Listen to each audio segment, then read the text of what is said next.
Perfect. Perfect. Perfect.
Hey, what's going on, everybody? It is Thursday night. Mike just pulled the old "I'm about to be there" on me. Got in that chair about 35 seconds ago, maybe not even 15 seconds ago. But it is 9 p.m. Eastern Standard Time, and it's the Mike and Mish show. What up, Mike? Hey, what's going on there, Rubberneck? Here we are, 2 nights in a row. Thursday night, doubleheader. The old doubleheader, and we got two of the biggest OGs on the roster in the BKFC coming on tonight. Two people that have been on this show, right up there with probably the most appearances on this show is probably Britain Hart and Lorenzo Hunt, I would say, but Elvin's got to be right up there too. And that would make sense because they've been there since the beginning. They've been there just doing their thing and fucking kicking ass on the way. They're both champions. Elvin was the first ever welterweight champion in the BKFC. And Britain is the reigning defending 115-pound champ for the BKFC. One-time winner, two-time defender. That's correct. That's the proper way to do it for anyone who watches combat sports and has been for a long time. It's not a new concept, maybe hard to grasp for some, but that's okay. Listen, freedom of the speech is what we call it. You can say whatever the hell you want. Doesn't mean you're right, but you can say it. That's right. That's right. Britain's in the waiting room right now. So why don't we get right on get going with this goddamn show, Mike? What do you say? We'll do our sponsor reads and we'll get these people going. And everybody's piling in here to see Britain and Elvin. So let's just do it. And first of all, we have Bucked Up, dude. Bucked Up supplements, Bucked Up energy drinks. The energy drinks are sugar-free. They keep you going. The supplements are clean. They make you strong. You get bucked up in the gym. You look great. You feel great. The BCAAs, I'll just tell you right now. I take the BAMF, the badass mother. I think it's badass motherfucker pre-workout. I take the 6-point creatine, the BCAAs, and I take all their proteins because they're all delicious, and I've been feeling great. Go to buckedup.com, use Mike and Mish 20 promo code, get 20% off your total purchase, and live like me and Mike, right? Get bucked up. Hey, dynamic life, sexual health, weight loss, and anti-aging. Retake control of your life by reaching optimal health. Visit www.livedynamic.com. It's the only online platform where you can become a patient in under 20 seconds. Also, check out their Instagram page at Live Dynamic. That's L-I-V Dynamic on Instagram. I love the yuck it up voice. It's fucking Yeah. fantastic. And then after that, get over to the Rasha, go to the Rasha.com or at Rasha Revolution and get on board because it is designed to elevate your mindset to an elite, high impact, high performance championship level. Everybody's doing it. Mike and I became believers out in LA after we straight up told them that we don't believe any of this shit. And no bullshit. Ask anybody in that lobby. The lady was telling us about it, and I said, "What do you got to say to somebody who believes it? None of this shit. Like, I am a true believer that this is snake oil." And she was like, "You are the perfect person for us. Let's get you inside the Rasha." And I don't know, man. When me and Mike did it. It was one of the best days of our lives, and I couldn't figure out what the hell was going on. I couldn't stop joking seriously about it. Dude, it was like just one good thing after another all day long. And you know what? We were like, you know what? It had to be the Rasha. So they are one of our sponsors now. Go get bucked up, get over to Dynamic Life, live long, stop losing your hair, become a sexual dynamo, and then jump on board with the Rasha Revolution. Mike, we got Britain Hart. That sounds like a perfect life. It does. It does sound like the perfect life. We have Britain Hart coming on and Elvin Brito. What do you say we bring on Britain? I say we do. So without further ado, here we go.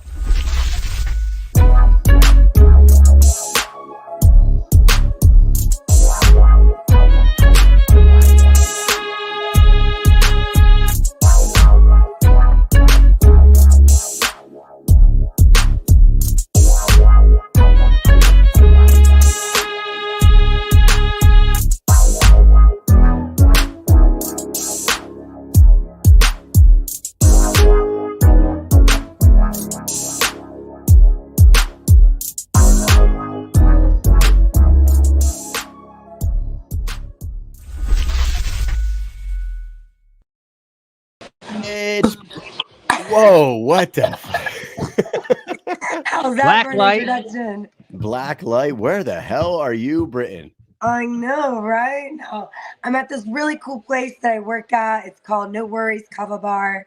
So I come here because I get the free parking pass to go to the beach. So I don't ever have to pay for parking to go to the beach. So I just got in and I figured I didn't want to miss our interview and make sure I'm in the back. It's quiet. It's kind of cool. It's like very artsy. It's just a nice little vibe. It looks very cool. We see all the crazy colors on the wall in the background. So it's a beach bar. Is that what it is? Yeah, basically. Here, I'll give you a little.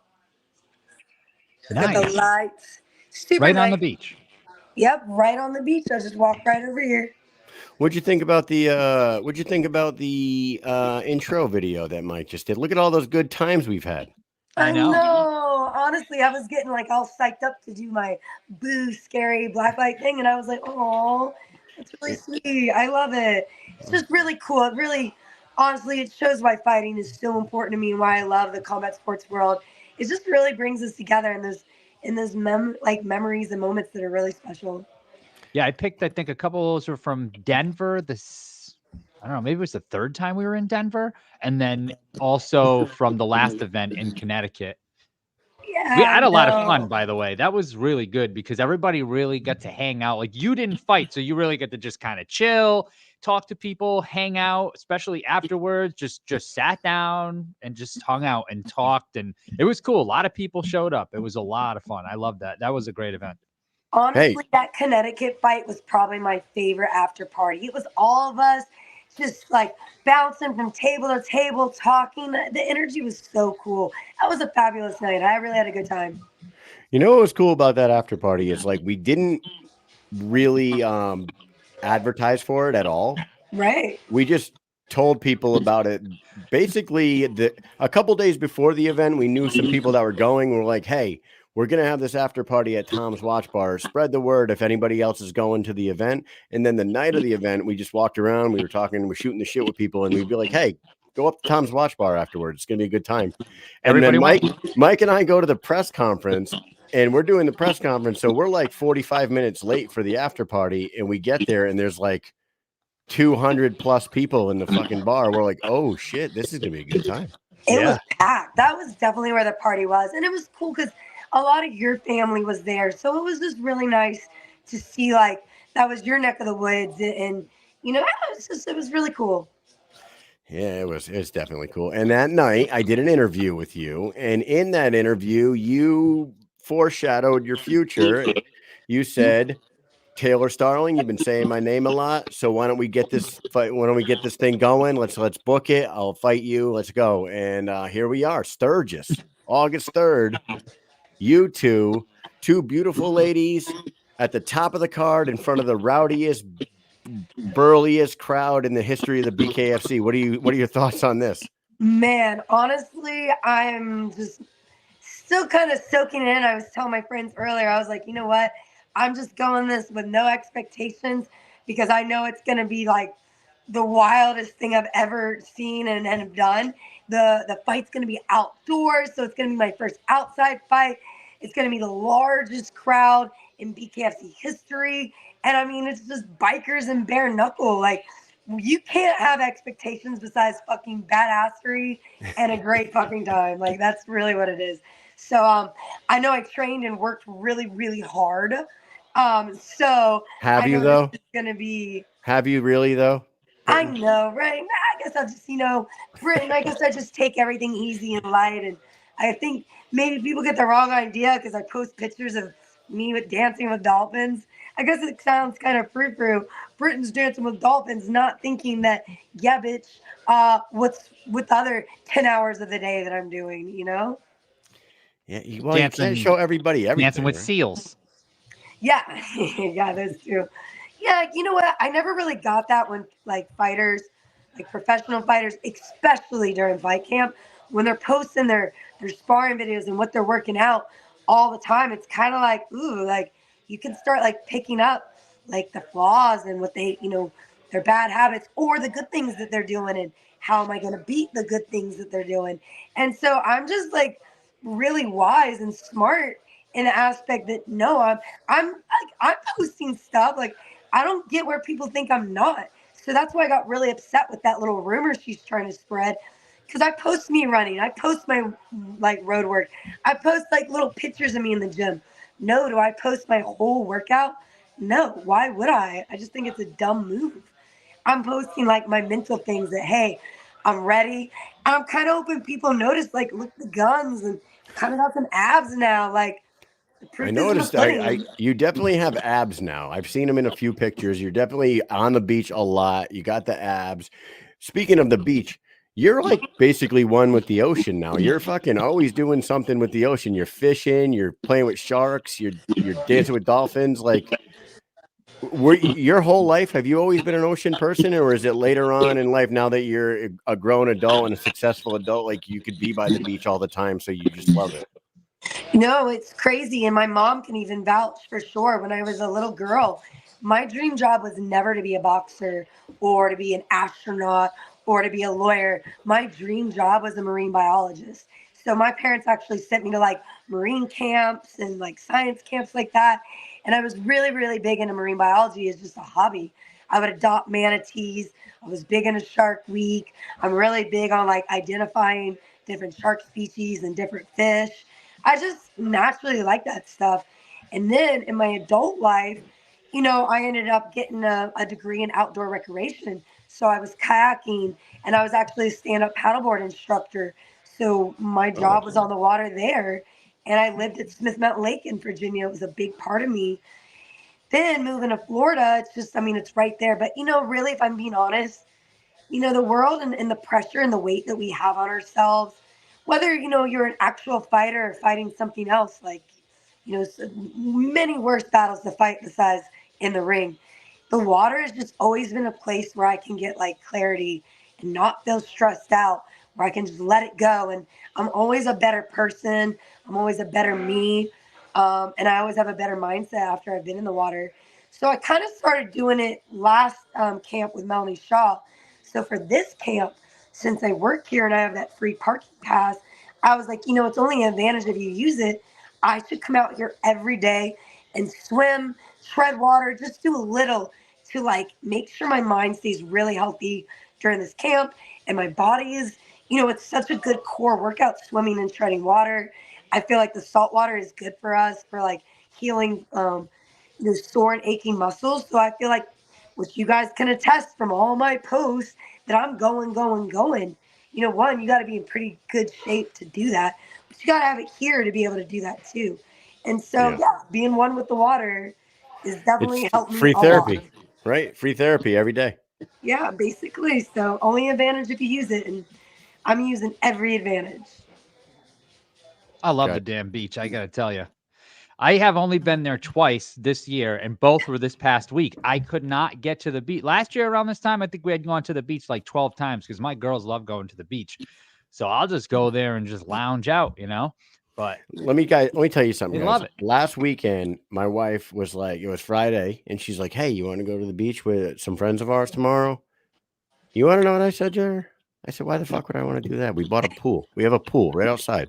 We got a pool and a deck and a hot tub and a patio area outside. We did all this stuff at our house, and now we're going to go to the beach." I said, "How about this? We invite a bunch of people here that we like and not have to go to the beach and deal with a bunch of people we don't know. I don't want to go to the beach." And maybe I will. I still love the beach, but now that I own a pool, I'm like, I don't know, man. Parking is parking and crowds. That's true. I was shadowboxing on the beach today, and a guy came up and he saw me and he asked about me, and he drew me a picture. So total stranger, but he drew me 2 pictures. So I don't know. I kind of like seeing strangers. Cool. I don't know. It's kind of cool. What kind of pictures were they? Like characters? Was it like an actual like like a painter, like a did he draw you? Like, did it look like you? Or was it like a comic style? Oh, let me see. Actually, don't embarrass the man. Oh, so it was like a comic book style. Okay, he's got like some graffiti type style. It's like a mean flower. He drew you a picture, not of you. I get it. Yeah, just drew it and gave it to me. I mean, it's still a nice gesture, but I was like, not every day somebody comes up to you and says, "Hey, I drew this for you." Yeah. For some reason, I thought he drew a picture of you. No. But that would have been way cool too. But maybe next time. Hey, Britain, I was just in Okinawa with my family out there, and we went scuba diving and we went snorkeling, and you will appreciate this. My 9-year-old son scuba dived for the first time of his life. I don't even think they would legally let him do that in the United States at 9 years old, but they did in Japan. Okay, so we go. This is funny though. So we go to the dock and they give like the most half-ass quick rundown. They're like, "This is your mouthpiece. Breathe in and breathe straight in and out of it. Here's how you clear your mask, and this is for your buoyancy. Does anybody have any questions?" And I'm just like, "Okay, that's it." So we went out.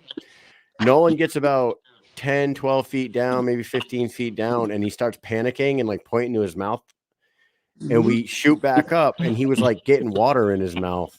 So they clear it for him, and they're like, "Do you?" And I'm like, "Do you want to get out of the water?" And he said no. He cleared it. He stuck with it. We went down for about a half an hour, saw fish, turtles, all that stuff. But it was afterwards. You'll like this. We were snorkeling, and this like sea turtle came swimming up. And Nolan and that sea turtle were side by side for like 10 minutes, and he could put his hand like on its shell. It was the fucking coolest thing in the world. I wish I had a camera. It was like, that's magical. Isn't that like you can't put a price on that. That little boy will carry that memory forever. That's super special. I haven't even got to do that. I'm like, damn, I go out there trying to find a sea turtle every day and I still haven't found one. You gotta get to Japan. They're everywhere. Lucky. That's so cool. Crazy. That's wild. Yeah, it's awesome. And but we do have to talk about your fight. And you had mentioned Sturgis a little while ago, and you mentioned the biggest crowd. And we were saying this last week. We've talked to a few people that are on the card already. Do you guys realize that even if they put like a quarter capacity at the Buffalo Chip, it's still going to be the biggest crowd that the BKFC ever had, because that could hold like 45 to 50,000 people. So if you put a quarter full, you know, you're putting 15, 18,000 people in, or, you know, it's going to be fucking nuts. What do you think about that? I'm trying not to, but no, I love performing in front of crowds. Like, I've never been shy. I'm really, honestly, I look at it as this, like, wow, here's my real chance. Because it's going to be unbiased eyes. It's not going to be a popularity contest where, you know, it's just going to be a bunch of people seeing BKFC probably for the first time, and they're going to make their judgment call. And I think that's the coolest thing about it. And so to have that many people, I'm just really like, that's why I'm working my ass off harder than ever. I'm in totally the best shape, definitely in the best mental space I've ever been in. But man, I am hungry, and man, I want it, because I want people to see, and to have that magnitude of people to see. Damn, Britt, this is it. This is your real shot. That's really what I'm telling myself. Britain, you're clearly the one in at 115 pounds. And we talked to Taylor about this last week. We said to her, no offense to any of your opponents, but none of the three people that you have fought where a title has been on the line have really done anything to you, right? Charissa was a late replacement, and she looked like she was a late replacement. You just did whatever you want against her. Jenny showed up. I don't know what was going on with Jenny Savage that night, but you basically had your way for the whole fight with her there. And then Melanie Shaw you just beat on her for 5 straight rounds. She did not go down, credit to her, but there was no offense on her end that whole fight. Would you agree that Taylor? Oh, what are your thoughts on Taylor as an opponent? Do you think she's going to be the toughest one so far at 115 pounds, given the 3 other girls that you have fought so far? Well, she beat Charissa, so. But again, when you compare the two, when she beat Charissa, her face was like hamburger meat after. So, and mine wasn't. So there's a little bit of the comparison. But she did beat her, and then she beat Jenny again. A little bit of lackluster. I feel like her threatening her little what did she call it? Her nuclear bomb. I think her threatening me with that. I'm like, yeah, but she bragged about being 135 with Jenny Savage, and you never knocked her down with that nuclear bomb. And little old me, little old 115 Brit, I dropped Jenny Savage. But again, we both beat her. And then Melanie Shaw. Let me give a really good thought. If Melanie Shaw fought Taylor Starling, who would win? You know what? I think Taylor would beat her. Actually, yeah, I would bet on Taylor to win. So really, she will be the toughest fighter I'll fight at 115. And she's clearly making a huge weight drop to fight me. So she's going to be, I think Melanie was bragging about being 142. So that's whatever. And then, Jenny Savage is pretty small. And then Charissa, I think she rehydrated to 130. But yeah, I think Taylor beats all 3 of those girls. So she's going to be the hardest. We got a question from the audience right now from an OG, just like yourself. And our second guest is Elvin Brito tonight. It's an OG kind of night here. Travis the Animal Thompson is in the comments. And Travis is asking, where are you training right now? Where are you training for this one? So I'm at Level Up in Fort Lauderdale, which I've been really training with them for a whole year now. I only didn't have them for my last fight because my coach had a fight the same day. So he did his boxing debut. So that's why I pulled Ryan back in for that 6 weeks for that camp, because Johnny Thunder already had a fight. But really, I've been at Level Up for a solid year now. Yeah. And would you say that you are just getting into your prime now? Like, we've been watching you grow all along. And in your last couple fights, like, you just clearly look like you get better every single time you go out there, especially in that last one against Melanie Shaw. You were just basically flawless that whole fight. And then you had that super awesome, memorable slow motion of the tooth flying out. That was fucking dope as hell with Melanie. That thing just went, whew, that was cool. So would you say that you're still getting better, or you're in your prime right now? No, I'm like, man, I still have like at least 5 things I can think of that I can be way better on. And so I know I can do it. I know I have the capability. I've been really working on those things. I think everyone can kind of recall and pull to their memory after every fight. I'm like, ugh, man, I still didn't get a knockout. And let me clear things up. I'm not trying to be a jerk because I think I do rub people the wrong way sometimes. I'm really not trying to be an asshole or a jerk. I really want to do it for women because I'm so sick of people saying that women don't get paid enough or get paid a lot because we don't draw people in or we don't have knockout power. So that's why men get paid more. You hear that argument a lot, and it's kind of a little bit backwards, and I don't think it's true. But hey, I hear you. So let me go get a knockout for women to say women are badass and we can have knockout power. So that's really what I'm trying to do, guys. And I know I can do it. It's just putting the pieces together. I love it. That's inspirational. I know one of your biggest fans in the entire world, Hannah Obadiah. How you see her? Hannah's in there. She's loving everything you're saying. And another person that's in the comments right now, and Lab 111 Pro, Carter.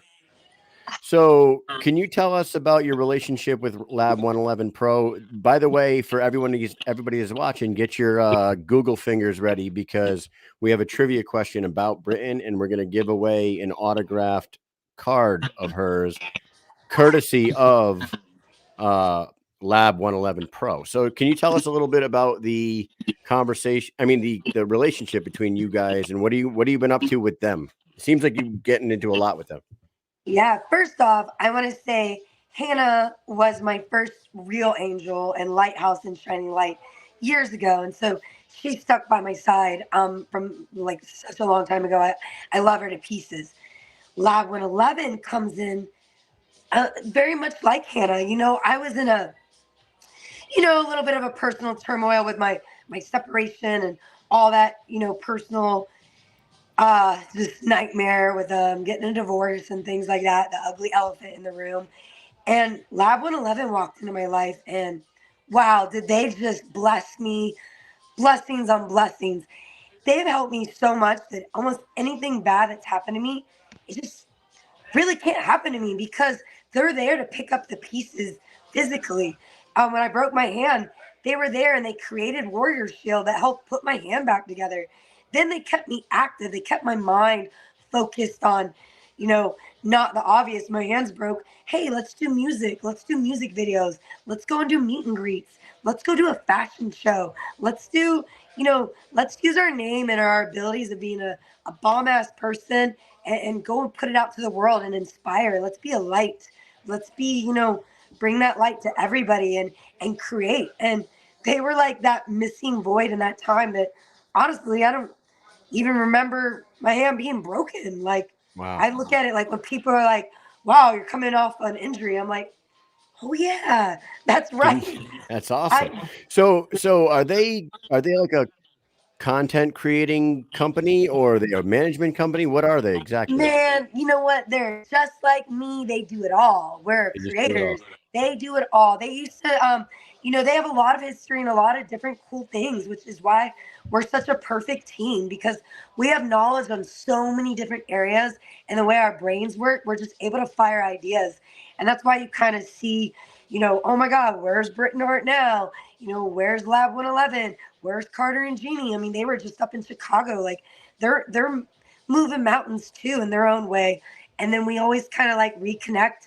It's been a little crazy, I'm not going to lie, because this fight camp, it came around a really weird time. So we kind of had to put a little hold on some of the big projects. And, I know that they understand, and that's why they're real ones. They show me unconditional love. They don't make me feel bad for missing things or being like, whoa, sometimes we get brain fog because we have so much on our plate. But like Hannah shared when I had a little rough moment, she says, Mom, you can't complain about having too much on your plate when you wanted to eat. And I was like, wow, the wisdom of her age. But I even shared that with Carter and them. I'm like, man, I'm sorry there's so much on our plate, but hey, we want to eat. And sometimes it's messy. Sometimes we get crumbs. We're human, we're learning, but hey, at least we're freaking doing it, and that's why, how dare you Taylor Starling talk shit about my work ethic when I'm out here hustling more than ever. Like I'm sacrificing everything to be in the gym and work my ass off, but then and still be a good person and be a real champ and go make things happen while I'm here, while I'm alive, while I'm breathing, while I have the opportunity. And I don't want to miss it. And man, Lab 111 has been that. They made this awesome, badass memorabilia card where not only is it a playing card where it's authenticated with my signature, but you can actually scan the URL code on the back. You want to give it away right now? You want to give it away? Yeah. Oh my God. All right, Because guess what? Another freaking thing. If you want to see my training videos, because I don't sell my secrets for free, you can get it and you can see my workouts on there. I think that's kind of why my posts on Instagram have been more focused on my personal life, because I really want people to buy the card so you can see my workouts. If you really want to see what I do, what I say, if you're great at something, you don't do it for free. Well, I'm fucking great at what I do. So go buy the card and you're going to see exactly how Britain Hart works out and what my secrets are. I love Taylor it. Starling, it's $100. And remember, today's price is not tomorrow's. So you might want to get it if you want to, make a few little changes here in the next week. Not get that ass whooping too bad. Look what I have right here. He has one. Look at that. Yeah. So cool.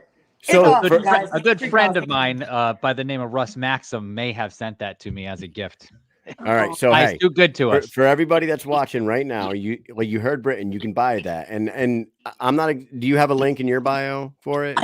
It's Okay, right so at the go- top of my Instagram. Go to Always. her Instagram, go to Carter's Instagram, go to Lab 111 Pro, and go to any one of them. I know the links in all those bios, so go buy it. But you can win it right now, and all you got to do is know everything there is to know about Britain Hart, unless you got good Google fingers. Britain, do not yell the answer out, because somebody needs to know what city was Britain Hart born. All you got to do is put the city that Britain Hart was Google's born. right. I hope it's right. I hope it's right Better too. be right. Yeah, And well, I we'll gotta- find out, won't we? I believe. Damn, I'm like, am I punchy? I'm not punch drunk yet, am I? No. In what city was the great Britain Hart born? All you got to do is drop that city in the comment section, and you can take home this awesome card. You could get the code on the back. You can watch all our exclusive content, and you can become an even bigger fan of Britain Hart. There it is. Swervo Cuts. Wow. Swervo. That hold was- on. Let me make I was sure. about to say, that's not where I was born. Let me make sure that he's the first one to write it, right? Layton, Utah is. And I got to tell you, I don't know shit about geography, obviously, because I didn't even know Layton, Utah was a place. And when I read that, I had to look up if it's a town or a city, because I didn't know how big Layton, Utah is. And there's 89,000 plus people in Layton, Utah, where Britain Hart was born. Congratulations, Swervo Cuts. Send me your address, and I will get that over to Lab 111 Pro, and they will send you that autographed copy.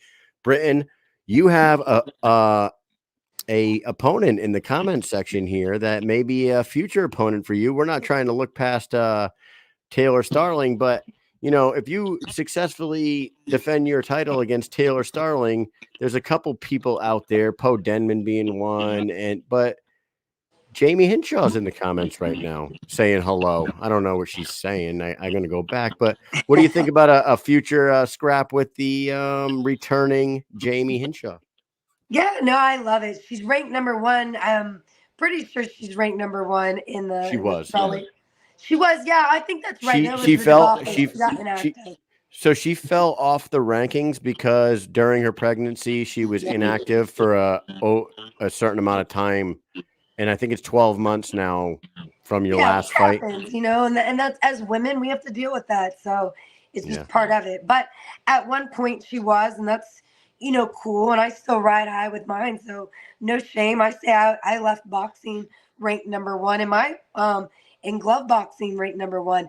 I'm not anymore because I'm inactive, but it's cool to say at one point. It's definitely respect given and an accomplishment. So yeah, when she comes back, I'm ready. I just want to fight, guys. Like, you hear a lot of people be like, oh, she needs a fight before. She doesn't need and I'm not as opposed to not having a title fight. I know people said I don't think people deserve title shots when they've only had 2 or 3 fights. And you know what? At the end of the day, I don't really care. You want to make it a non-belt fight? I'll fight at 115 and not. We don't have to put the belt on the line. You want to put the belt on the line? Sure, I'll put the belt on the line. I just love to fight, and I love to fight for my place and my where I'm at. Well, Sturgis is about to be the craziest night of our BKFC run so far. We hope that you have the best experience ever out there in Sturgis. We know you like the speed round. We know you got to get to work, but we got 4 quick speed round questions for you. 4. All they are is this. Here we go. The fun begins with Britain Hart. Number 1, what's your favorite tattoo on your body, and what's your favorite tattoo on your upcoming opponent's body? Favorite on yours, favorite on Taylor's. Go. Yeah, let's see. My arm piece, my phoenix. I mean, gosh, it's just I love it. Everyone calls it an eagle though, and I'm like, oh, it's a phoenix. Look at the fire. It has fire, but whatever. I still love the tattoo. They're uncultured, Britain. Uncultured swine. Unbelievable. It makes me so mad that I don't even correct them anymore. Even my own daughter did it. She goes, "Wow, Mom, that's a nice harpy eagle," and I'm like, "Harpy eagle? What the?" He's not lying, though. How about on Taylor? You got a favorite one on your upcoming opponent? Easy. Her little Pikachu. I love Pokemon, and she has like a little Pikachu on her, so it's my fave. I don't even know where the Pikachu is on her. I'm too busy looking at the gigantic back piece and the arm sleeves and the butt cheek tattoos. Yeah, I'm like, I don't know. It kind of all blends together, but her Pikachu, I'm pretty sure is on her leg. I'll take a look for it. But I know she has it. I think it's dressed up as Sailor Moon. It's kind of cute. Nice. 2. What can you typically be found doing on your day off? I guess we kind of talked about some stuff you've been doing on your day off. Not swimming with dolphins, training dolphins. I had them doing backflips and all sorts of things. It was super cool. Anything water. If it's my day off or something, I'm kayaking, scuba diving, fishing, something with the water, man. On the water, of course. Nice. That's why Ian Olson in the comments, huge fan of yours. You met him at Mohegan Sun. This dude is on the water all day, every day. He has a boat, and if he's not working, he's on the ocean for sure. He's just like you. Number 3, is there anything that you wouldn't try at least once? Oh, no, well, obviously, I'm that girl, illegal man. shit. Leave illegal shit. Honestly, oh damn, that's a good one. I don't know. I'm one of those people that just takes risk and say, fuck it. If I haven't tried it, let's go ahead and do it. I really can't think of anything that's, I used to always say I would never swim with alligators. Never would I get in alligator water. I used to be really, really gun-ho on no way I get in alligator water. And look, I swim in alligator water all the time. I will work with them. So I can't say that. That's, No, thank you. The answer is thank you. Yeah. I do. I try everything. Try everything at least once. There you go. And maybe it's the answer to the last question, Mike. Here you go. Last one. Would you fight Paige Van Zandt in a power slap matchup? If they pay me, you know it. If they pay me good, hell yeah. I remember one time it was kind of funny. Someone offered me $1,200 to do the slap contest, and I really wanted to do it. And my coach at the time was like, "No, absolutely not." And I was kind of sad. I was like, "But why?" But when I heard the reasoning, I was like, "Oh yeah, you're totally right." Because as fighters, we train to protect ourselves, and in power slap, you're like really not. You're just fucking getting damaged. But if you pay me, here we go. Everyone has their price. You'll take a smack at her. Look at how young you were in that picture. Oh my God. Come on, Paige, call me out. Get me a payday, girl. Oh, bonus question. What would you tell this Britain Hart here in the picture? Oh man, what would I tell her? Wow. Girl, you are about to change the world. Hold on tight. I love it. After that day, your life has changed quite a lot. So, and we were there for all that. That was the first event we ever covered, and we got to enjoy it with your family, actually, with your mom. She allowed us to sit at her table. Knucklemania 1, first live event ever, and that's what really we were already covering the sport, but that's what really like pushed us to the next level. We were like, that's it. We're all in after seeing this event. Forget it. This is Yeah, awesome. Britain, shout out to your mom for sure, because when I don't know if you probably wouldn't even know this because you guys are down in the back and you're warming up and getting ready to fight. So we go down there as media and we're like, all right, where are we supposed to sit?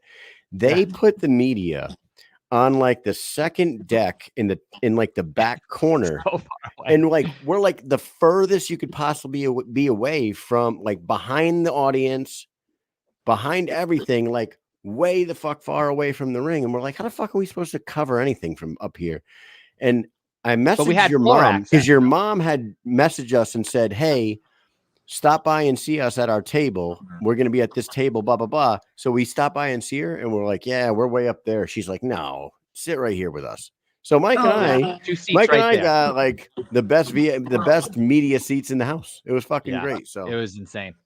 Yeah, she tells me that story a lot, and it's just cool. Again, it just shows that, you know, again, the combat sports world, we're a cool family, man. You know, sometimes we fight and we get, you know, dysfunctional and go years without speaking, but we're still family. Love it. Hey, like every family, pretty much, right? Yeah, absolutely. It is a tight knit community for sure. Like the combat sports, it's a niche thing, but the people that are diehard and in it, it is a tight knit community. We have regulars in our audience every week. We interact with all of our followers, but we consider them family just like you do, and we appreciate it, everybody. We appreciate you, Britain. We've had enough. We've had enough of your time tonight. No. We've taken up enough of your time. Yeah. We don't want to take up any more of your time. We got Elvin coming on. Your boy Elvin. Have you seen Elvin recently? You know, for his last fight in Peyton's spring break, because I remember me and Peyton went over there to help him. And man, let me tell you what, I've never to this date still, that is my favorite fight I've ever watched that wasn't myself. It was just, I still think about it as just what an energy, what a feeling. And just the moment that Elvin has given me, my son, and have that experience. We're a family. We're a great team. I'm pumped for Elvin. And I think me and Elvin are parallel in the universe. Like, that last fight, he had a light bulb go off on what he's capable of. My last fight, I had a light bulb go off on what I'm capable of. Man, you get us together, even though we don't train all the time together, it's just that little bit of training. I mean, we can use that energy for months because that's how strong our family connection is. Fucking love it. Hey, and before we let you go, we got somebody saying hello to you. An old opponent. Hello from Tokyo. She's about to fight Ty Emery. Look at her out there in Tokyo this weekend fighting Ty Emery. But any last words for everybody paying attention, Britain? Anything else you want to say before we let you go? Let me just say this true story. I just went out to eat with my family the other day. They've really, really been helping me. And it's my uncle and my two cousins who I live with in Florida. And they have been, so we nickname ourselves Henneberry Hills because, man, they are like seriously another shining, saving light for me because I would not be able to do all this crazy stuff and be able to pay outrageous rent and like dog sitting fees. But swear to God, Teresa, we were at dinner last night. Like, it's so wild that you're even on here. I replayed the video of you breaking your ankle and was like, dude, she's so cool. She's such a badass. Tried to put and it my back. my uncle said he'll never wear a fight shirt of mine. But he says, you know whose fight shirt I would wear? And we're all like, Teresa's. He loves you. He's a bigger fan of you than me. And you know what? I'm okay with it. So we wish you much love. You're such an awesome person. One of the best, honestly, you and Paige Van Sant are the two best, my most favorite opponents I've ever had in terms of like just person. And I just wish you the best. I really do. Wow, that's awesome. Well, Britain, you're fighting August 3rd. We will be out there August 2nd. We will get up with you out there. We'll make some content with you out there in Sturgis. It's going to be a hell of a time. Thank you so much for your time tonight. Mike, you got anything else for Britain Hart? Everybody make sure you're tuned in. August 3rd, BKFC 63 in Sturgis. Women's strawweight championship is on the line. Main event, Hart versus Starling. Do not miss it. If you miss it, you are insane. It is the American dream. The Do not- American dream. If Do you not don't miss- tune in, I just don't understand what you're doing. You should actually go there. Elvin Brito should go there. He said he might not go, but I think he should go. I think he should be there. I would love to see him there. And I would love to see all of you in the comments there also. Britton, we will see you soon. And since you were just talking about Elvin's last fight, I had made a transition a while back about that last fight. And I was going to use a different transition into him right now, but I'm going to use this one instead. Why not? We get to see it all over again. Thank you for coming on. Everybody else, stay tuned. Elvin Burrito is up next. Later, Britton. Bye, Britt. See ya. I got. I've been brewing, I've been cooking, I've been sizzling, and I definitely haven't been slacking. So, it's a good idea to put us to a co-main event, and in the 16-foot ring, I think it's proper. It's a great comeback, and it's going to be, guys, expect a different side of El Bandido that you haven't seen in a long time. The guys have been here for a while.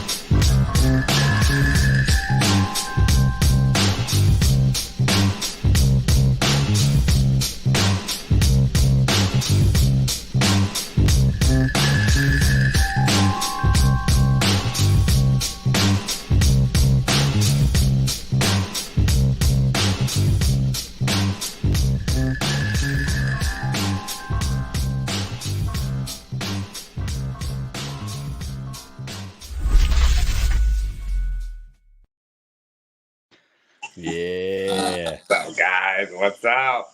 Say Elvin hello. Brito. Say hello to the bad guy. How you doing, brother? It's great to see you, man. I'm so happy, man. You got me a little late. I'm a little diffused. It's good because I've been a little volatile lately. Not in a bad way. This is popped in. So it's Why? good that you got me a little late. You get me a little Why diffused. have you been volatile? This fighting, for me, fighting has been, a journey for me. I've been fighting since I was 16. I started as an amateur boxer. I was an amateur. I was regional champion in Puerto Rico. I was amateur MMA. I was 7-0 at one point as an MMA fighter, and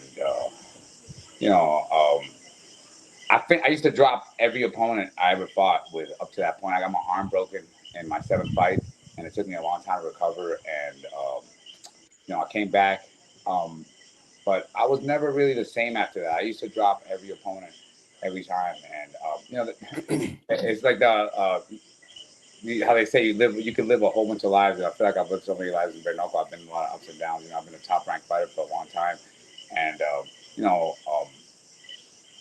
I did great in mixed martial arts. I had a really unfortunate end to my MMA career.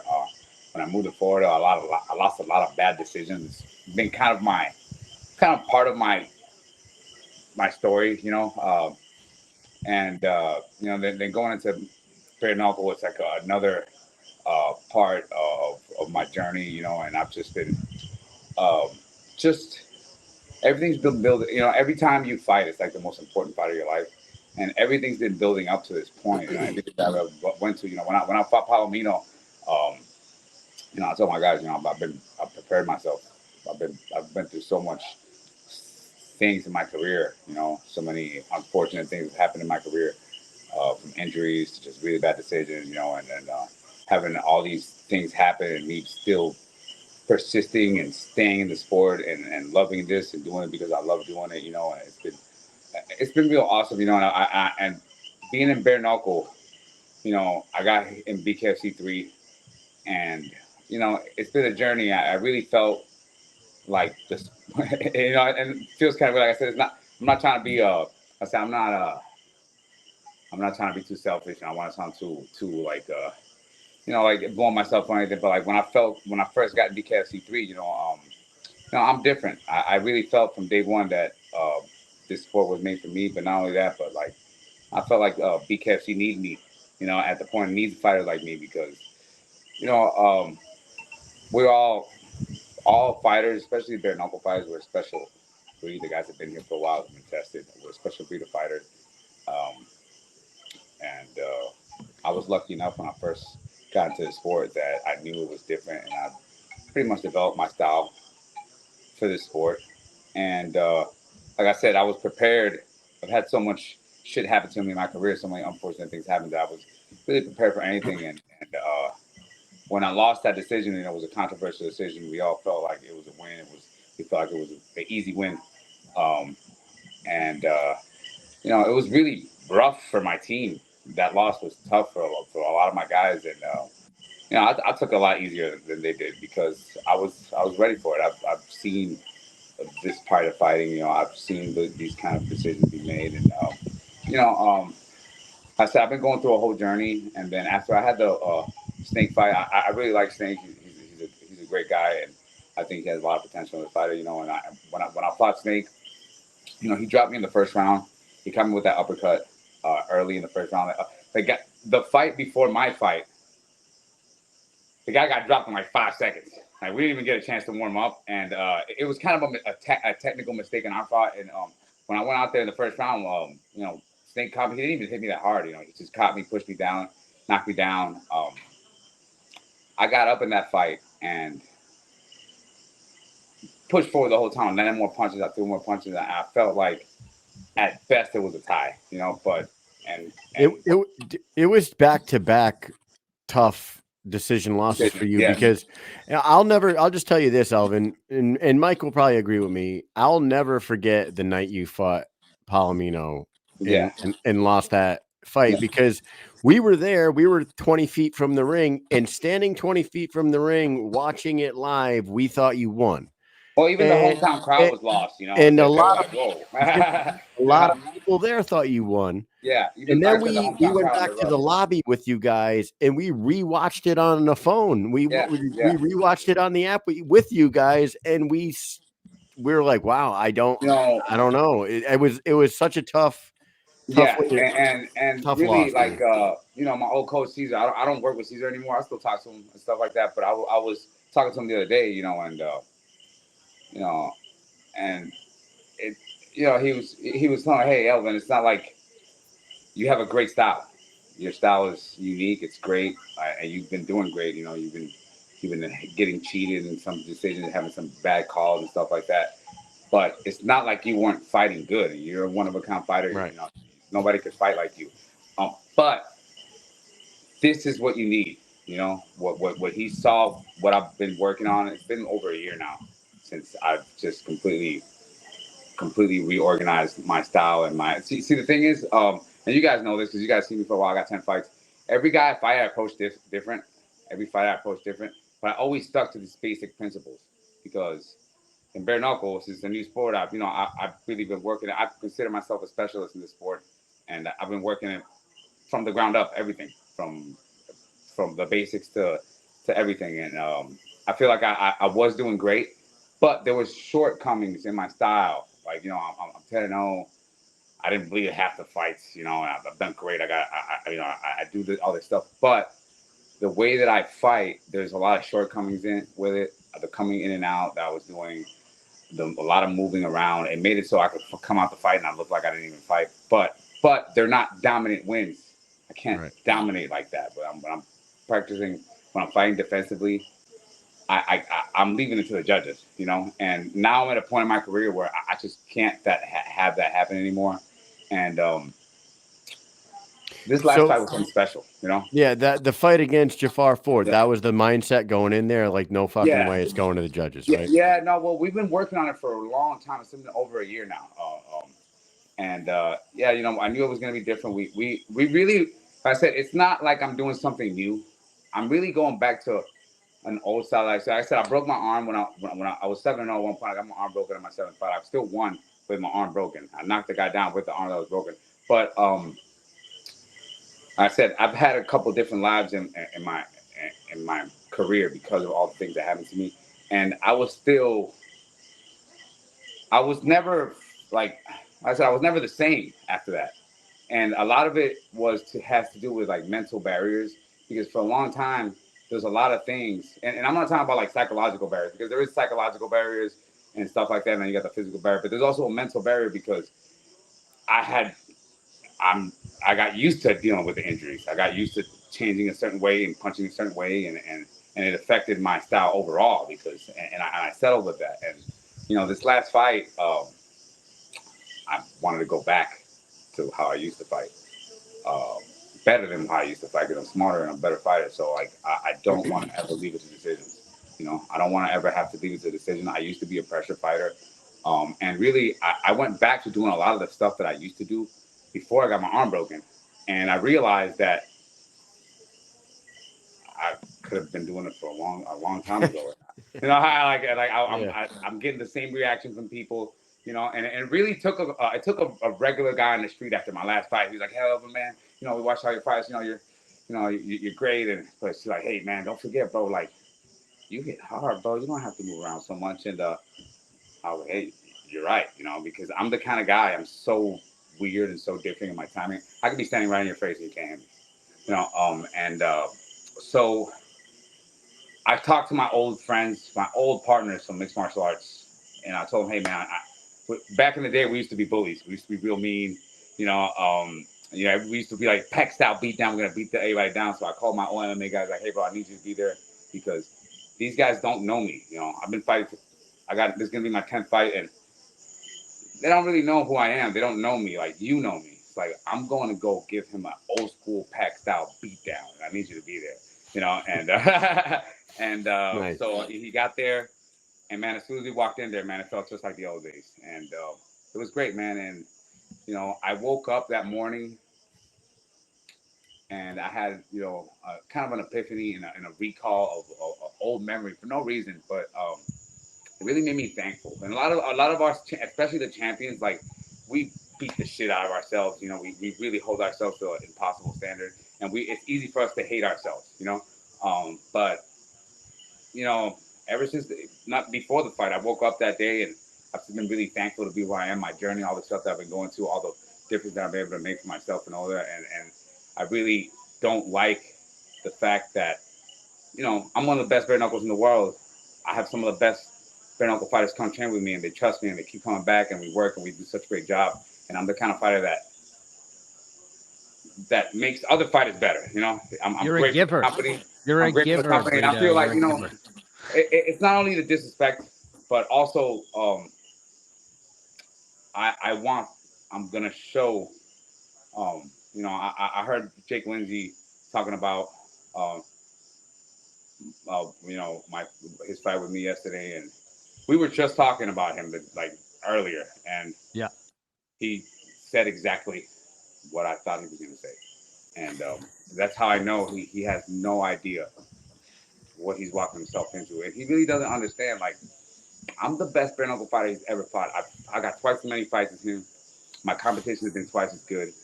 And I'm a true specialist. I'm a bare knuckle fighter. This is what I do. We're writing the book. And I'm going to go over there and show these guys why I'm the best. I'm going to go over there and punish Jake Lindsey for this mistake that he's making. Well, if you don't beat him, I have to take a picture with my shirt off, holding the title over my shoulder. So you can't let me down, Elvin. You can't let me down. I'm winning. Like, you know, I'm winning this fight. That's the only reason you're gonna want to win this fight. Yeah, is for me. like, you know, like nobody needs to see that. Guy. Nobody needs to see it. He's a tough guy. He's, you know, I respect him. I like him. That's why I didn't want to fight with him. But there's levels to this game, and I'm gonna show it the 16th. I'm gonna show that I am the best. I am the real champion, and I deserve my title shot. I should have had an immediate rematch, but they took the belt. They took the belt and ran, and lost it to a 1-0 guy. You know, it was the belt's been passed around left and right, and it's been cursed. And I'm gonna break that curse. This is another step closer. Jake Lindsey asked for this fight, and I'm gonna show everyone.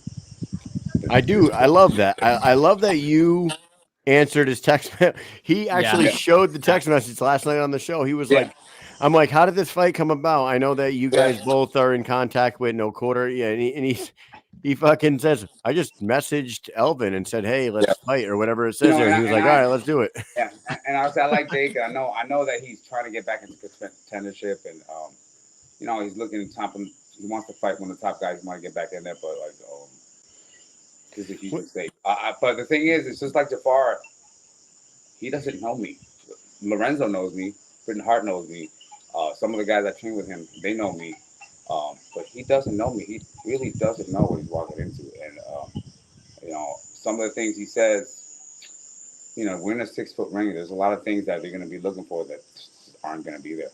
And I'm not the same fighter that I was 2 years ago.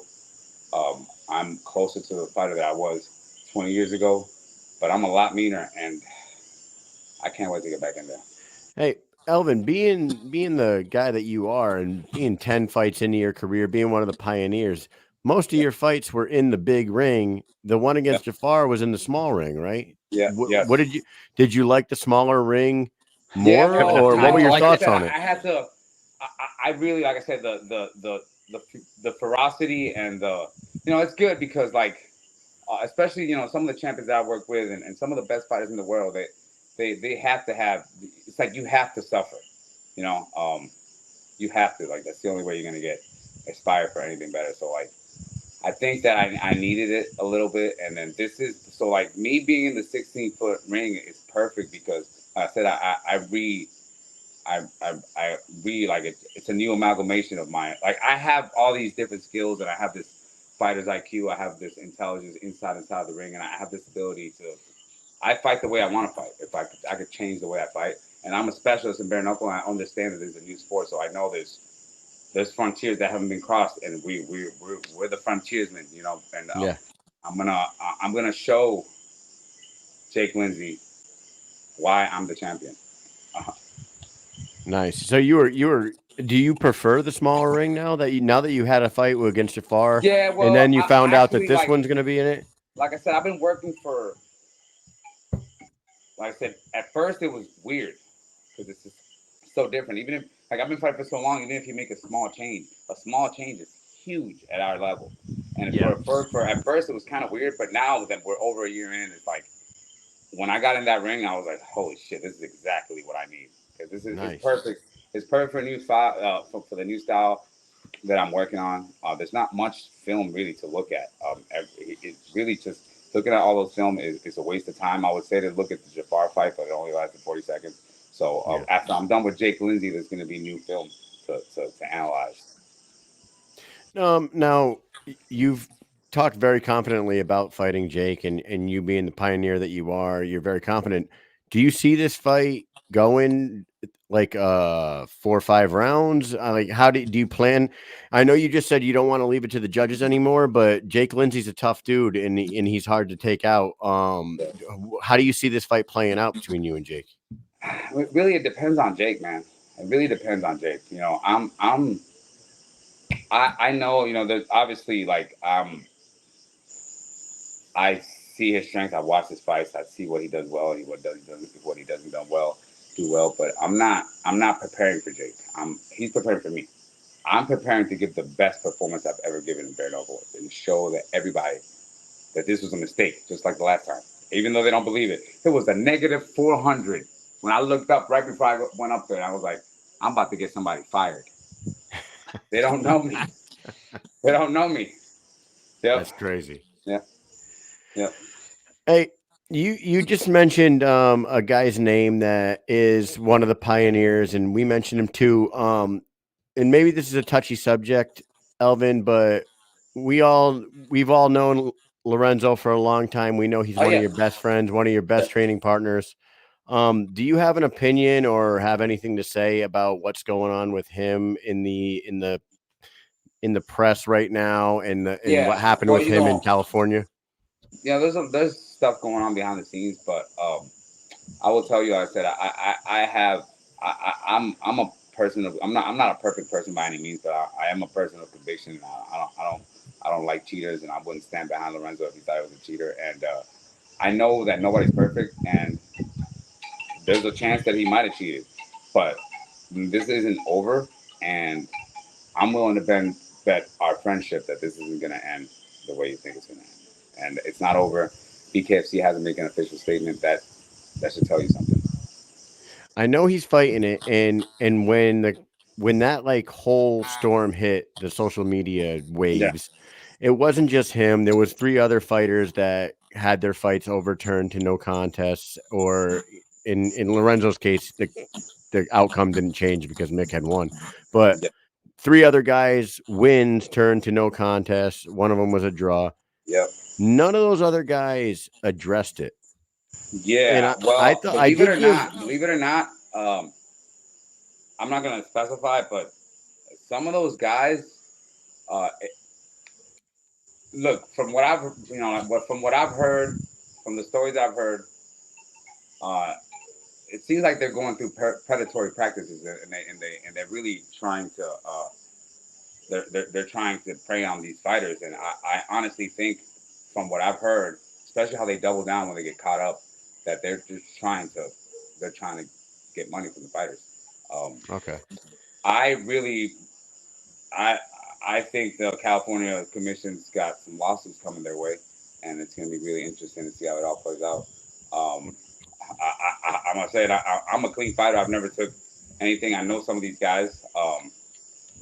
I don't know him personally. I do know Lorenzo. I'm willing to stand behind Lorenzo. I have no problem doing that. A lot of people are really quick to jump boat, but I know him personally. I know we've trained here in the trenches. I know a lot of his wishes. I know his fears. I know the kind of person we know each other. We're friends, and I'm standing with Lorenzo till it's over. And if I am wrong, I will apologize.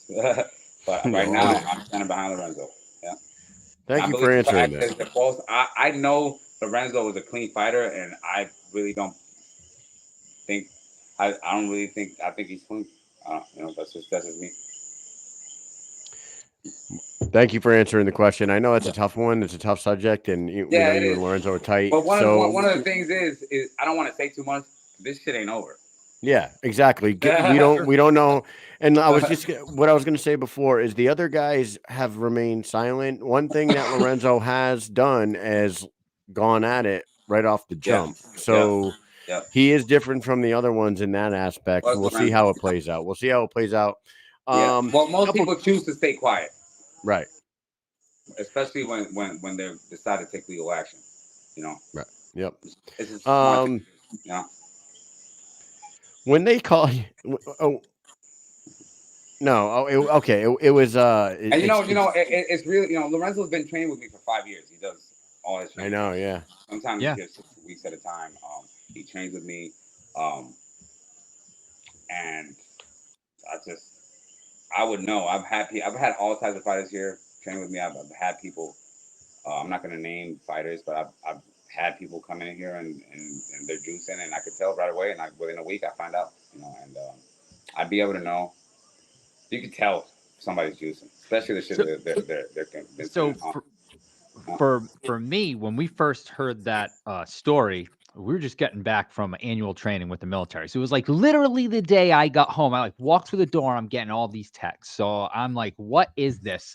And where is this from? Where's this art? Where's the memo that people were sharing? Where's that from? And it was some weird Twitter page called it was really weird. Yeah. Fight Opinion. I was like, I don't know what the hell this is. It's a very mishmash of different things on that. A lot of the stuff's actually in Chinese. I know. I was like, I don't even know what's going on half this page. I don't know why they're covering this one thing.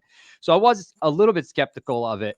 So we really at first didn't post anything, and I reached out, and I got a response from CSAC. And they said, yeah, that's true. And this is what happened. And it was after June 10th and stuff. So really all we had to do right now is what we have to go off of is that. And then what Lorenzo rebutted it with. So, we put that out there. And from my perspective, and my opinion was if he in fact did it, the reason why I figured was he went heavyweight, maybe couldn't get up there and needed a little bit more, oomph to make the weight. That's what I was thinking. But the blood results that they showed, he was fucking jacked according to 172 to 1. I know, but according to those papers, he was a rip your face off like a bear and shit. Yeah, I figured. I'm telling you right now, I'd be able to tell. I fought Jafar on Saturday, and I was sparring on Tuesday. Yeah, and I was just as mean. I was fucking everybody up, and I mean, Lorenzo was getting ready for his fight, but I would be able to tell because it's Lorenzo. He's already a supreme athlete, Yeah, he's up every day. He was juiced up. I'd be like, holy fuck, what's wrong? What the hell's going on? Every day I wake up at 5 a.m. and he's going live working out, and I Yeah, can he's watch always it, so training, I yeah. can see it in living color. I see him working out. I know he's out there doing stuff. So it's Look, I not get up about at him 6. not doing stuff. I think for him, he's such like, and I said this last night, that I think, yeah, sure, he's got his haters, but that's like the best part of being as popular as he is that Yeah, you have a lot there's of gonna be haters, but you have even more people who like you. And I think he's such like a beloved fighter in the Yeah. BKFC realm that he could recover from this no And problem. A we're lot all, of people have I'm a gone clean through. fighter. Lorenzo's a clean fighter. You know, I like I said in the last interview, I think he's cleaner than me. I know what kind of person he is. I never took steroids. And we're Well, I clean. certainly hope so. I mean, that's, you I know, never took steroids. I mean, not you. I'm just saying, I hope he did. I hope he didn't. I hope it Yeah, does I hope come out I that he hope so didn't. too. You know, I could, like I said, I'm not him. You know, but Yeah. I could only go on my own judgment. You know, and I'm you know, Sure. so that's just where I stand. I might be wrong, but you know, I'm willing to bet on it. That's all. Is Well, he? Is he without down? announcing any names, sorry, Kyle, Oh, is unofficially we do know somebody who may have been positive, and then it's come out that the person was negative. Mhm. I don't want to share that information publicly because I don't know if that person wants it out Allegedly, there. right? That just came So- out today. I saw something like But that. we heard something a couple of weeks ago, so that Yeah. so it might have been a mistake too. So you just never really do know entirely. That's why we're always like, hey, you know, you can only be so sure until you're 100% sure. So, you know, yeah. well, hey, man. Has he been down in Puerto Rico at all with you during this camp? No, I've been by myself most of this training camp.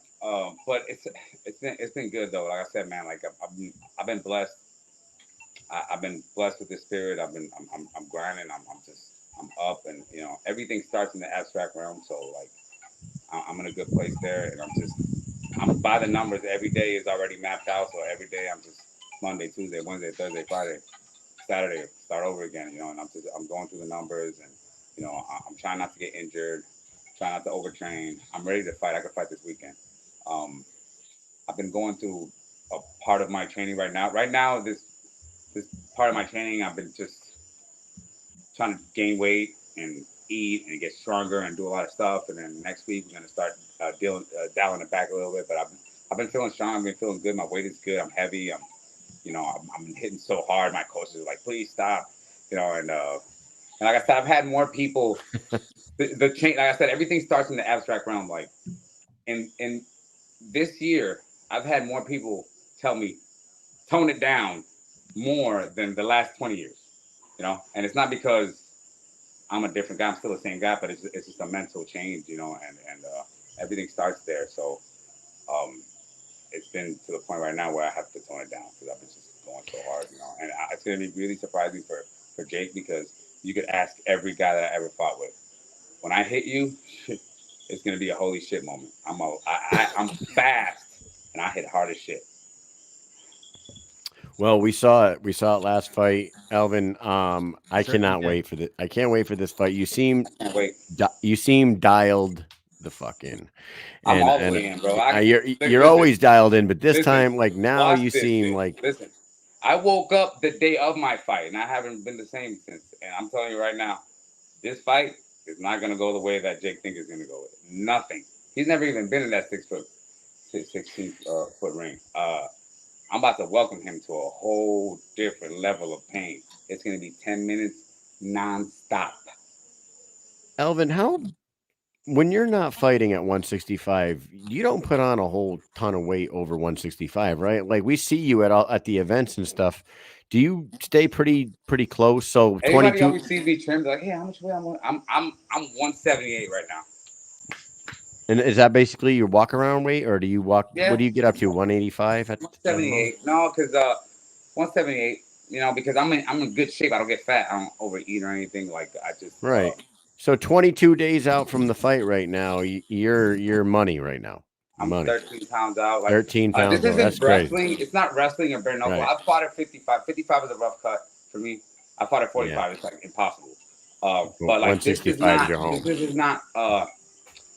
This is not mixed martial arts. It's not wrestling. It's not boxing. And it's just people think because they're bigger, it's gonna be a benefit. But I'm gonna tell you, especially with a guy like me, I train with some big ass dudes.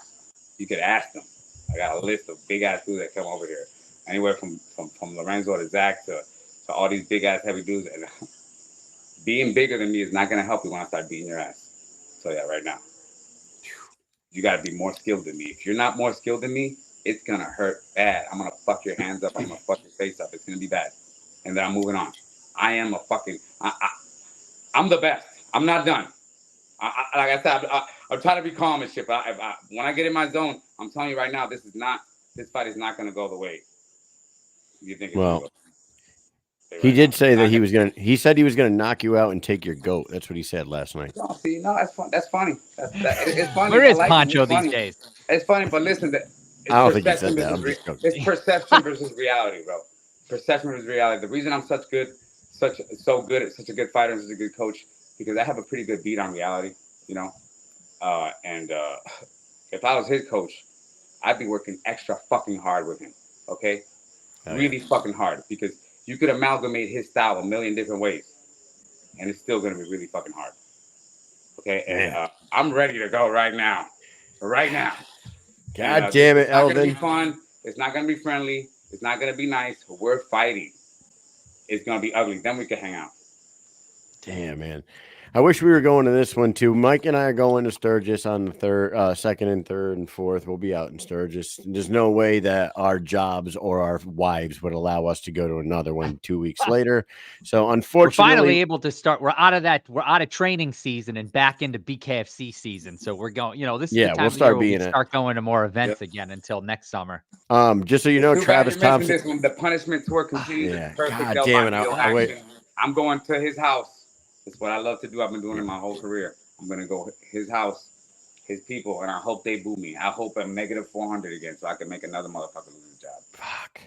And in the comment section, you got Jason from Florida saying you are locked in, which you obviously are. We all hear it. Travis the Animal Thompson, one of the OGs himself, says, "My man, he love my man Elvin. He's rooting for you. Everybody's in there and excited. If you know. Fight. And this is hell yeah. This is different. Like I said, I have the training partners that know me, that train with me. You know, when I got out the ring, they were like, "That's the Elvin I know. You're fucking terrifying." There's no need to be nice, and I'm not gonna be nice. You know, somebody's gonna get hurt really fucking bad. There's no other way. No way around it. Well, hey, it's this is an exciting fight.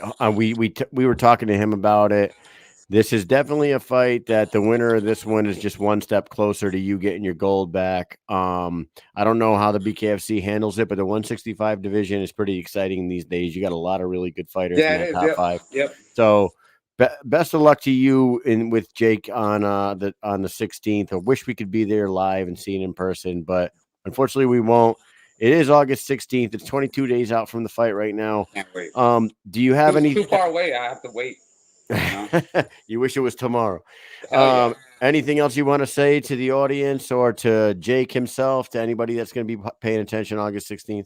I just want to thank you guys. Good to see you guys, you know. And yeah, it's good to see you. The chit chat. Like I said, I'm glad you got me a little diffused. I got a little hyped up there, but no, I'm just I'm not done. I've been working really, really hard. I was ready to fight when they asked me to fight, and you're gonna get to know me a little bit better. A lot of this audience doesn't know really how I am, but you know, some of my people do know who I am. So I'm really looking forward to August 16th. I'm really glad that it's in foreign territory. I'm glad it's in the 16-foot ring because it's not gonna go to the judges, and get ready to see some different level of Bandido that you haven't seen in a long time. I love it, dude. I love it. Ready for it. And Big Ben in the comments says, "Smile, damn it! I hate when Elvin doesn't smile." LOL. You'll see. I was just gonna say you'll see him smiling after the fight. I love this. I love this. I love this sport. You know, I don't do it for the money. This is my 11th fight coming up. I demand to be respected. Of course, you should pay me. You know, of course you should pay me. That's why I get paid. You should pay me. You should pay me more than I'm getting paid. And I'm gonna make sure that it's going to be a wake up call for a lot of people. I just want to make sure that they know that my last fight wasn't a fluke, and the punishment tour isn't over, and it's going to continue. The next stop is Kansas City, ass whooping. One last question for me, and then I'll give it to Mike, and we'll let you get out of here. Is another fight with Palomino something that you want, or Palomino turned me down like 3 times? Okay, and so they don't want so it's the gold. You want the gold. Look at me, So you want those guys you don't want like the gold. Me, So that's the goal. You don't need another fight with Palomino. I don't need to fight Palomino. I wouldn't be surprised if he came clout chasing after I got my belt back. But I'm about to beat the fuck out of the dude who beat the shit out of him. It's coming. I got something ready for Troutaz too. He's got my belt. All these guys are imposters. Palomino was never a champion. I laughed at him. I beat his ass. He hit me with his hardest shot, and I fucking laughed. Lorenzo's like, "You're a fucking psychopath." He didn't beat me, okay? He knows it. Everybody knows it, and I'm coming for that ass, but I'm coming for that belt. I'm not done. You're gonna have to stop me. If you stop me, that's fine. You got a lot of shit to work with.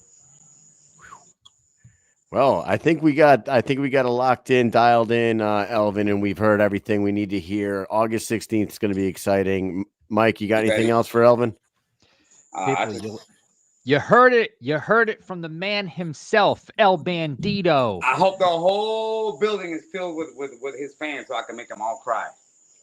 August 16th, Bandido's going to make them cry. Everybody better be watching Kansas City after they see us with Elvin in Sturgis just rocking out. I wish. Yeah, too close to the fight, but he could jog from 2 weeks out is perfect. I love love going out to fights 2 weeks out because it gets me pumped, but it's just, That's really close. And it's a crazy event. Travis Thompson's going to Puerto Rico. Oh, that's my guy, man. I got a lot of guys that that I want to work with, and a lot of guys that been want to work with me. And next year, we're going to work on it after this fight. We're going to drop a lot of stuff, but we're going to work on it. We're going to make it real easy. We're going to have housing for the jungle camp, and we're going to try to have guys here all year, and working. And maybe a goddamn event in Puerto Rico, huh? That would be freaking great. But we're still going to keep pumping out work. Like I said, we've been doing a lot of great work, and every fighter that we work with it just gets better. And we're obviously doing something right. We respect the sport. We love the sport. I plan on staying in the sport long after I'm done fighting. We have plans for the jungle camp. We want to keep coming up. We want to keep refining the sport. We want to keep writing the book. We want to keep making this sport viable. This is my 11th fight. Half my fights I didn't bleed. And whenever I bled, it's because I chose to bleed. Because that's the kind of fighter I am. I fight the way that I want to fight. And I can't wait for my next fight because I've been training and I've been sparring a certain way. And I just can't wait to go over there and do exactly what I've been doing. Because that's how I fight. Let's go. I fight exactly the way I spar. And it's gonna be ugly. Well, I cannot wait to watch you guys make each other bleed your own blood. It's gonna be pretty cool. I'm okay with that. I'm all right. I'll bleed a little bit. I'm a we champion, all love bro. it. I'll go through. I love this shit. So I'm willing to bleed. I showed it when I fought Julio Garcia. I showed it when I fought for my belt. I'm willing to bleed for this. I love the sport, and I'm okay with a little bit of blood. Yeah, hell yeah. Well, with Let's that do it, BKFC Elvin. 20. Yeah. Well, cannot wait for it. I love it. Love that you're coming back, everybody. Elvin Leon Brito, El Bandido, without the samurai sword today, but he might bring it back one day. So we're gonna make them all apologize. Make them apologize. Make them all apologize. apologize. Cheat me, and then you think you can beat me? Oh man! Thank you so much for coming on, Elvin. Everybody else, stick around. We will be right back after this. Later, Elvin. Thank you. Peace. The Rasha is a true scalar plasma energy technology with the most advanced base 12 frequency collection that protects, enhances, and harmonizes the autonomic nervous system. This can help a soldier, athlete, or animal improve their training, endurance, recovery time, and overall performance while achieving the ultimate victory-winning mindset called consciousness coherence. Once in this state of consciousness coherence, a soldier or an athlete is able to advance his target focus to a level where it is completely in the now present moment with relaxation and stress release. The Rasha is where science meets consciousness.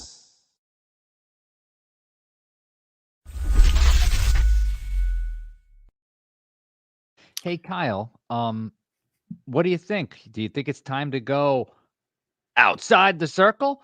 I do, because we just talked to Elvin Brito, who is consciously coherent right now because he went in the damn Rasha.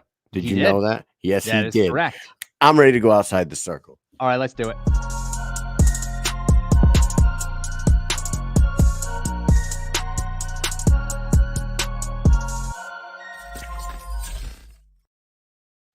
What do we got, Mike? What do we have to talk about? All right. Well, there is a few things to talk about outside the circle today. We did kind of talk about this yesterday, and it was the Jake Paul versus Mike Perry boxing match last weekend. It was the talk of the town all week. Mike Perry lost, as we all know, and Jake Paul called out another UFC fighter. Alex Pereira. And Mike, yep, and even talked to him live. Like you just see he was FaceTimed on him. like a FaceTime video call, and then Mike Perry got fired seemingly by Conor McGregor. Little bit, people may not realize at first. People thought because he lost the match, but really, I think it's more or less because of the whole dirty boxing organization that he's putting together. That might be more in the lane of why Conor said that. However, we heard from official sources that that is not the case totally, that he doesn't really have the power to fire somebody without anybody else. But that doesn't mean it's supposed to be addressed. Yeah, it's going to be addressed. It's supposed to be, or was supposed to have been addressed this week, maybe tomorrow. I don't know. But anyways, that brings me to this. Jake Paul. We'll start with Jake Paul before we go to Mike Perry. Jake Paul, yes, he is good. Good. I don't think he's great. I think he is a good. He's getting better. Inner boxer. He gets better. However, we have talked about this. He did fight a few boxers. Two of them did have, according to their records, decent careers. I really don't know them. Looking at their records, they had decent careers, but both of them weren't that good. At least when he fought them, they were not good at all. One of them was like retired and came back after years. He beat both of them, but the one guy that was sticking around, Tommy Fury, he ended up losing against him. So the rest of his opponents are here in this meme. Somebody broke it down. So I found this literally like the day after the fight. Now it's starting to make its rounds. But if you guys could see that there, it's kind of funny because when you break it down like this, his record isn't all that impressive. I mean, he beat a YouTuber that, he was a YouTuber versus a YouTuber in his debut fight, right? But then he fights Nate Robinson, who the only thing that I know Nate Robinson ever did was win a dunk contest for the NBA at like 5'8". So, give that little guy his credit. He can jump high and throw some dunks down, but what the fuck? It was his boxing debut, a NBA basketball player's boxing debut against Jake Paul. So he gets that win. Everybody knows Ben Askren can't fight.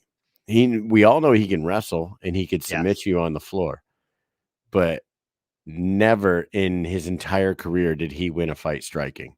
So there's that. Yeah. And then it says Tyron Woodley, 4-fight losing streak to end his UFC career, which is true. And I wouldn't even call Tyron much of a boxer, to be honest with you, right? Yeah.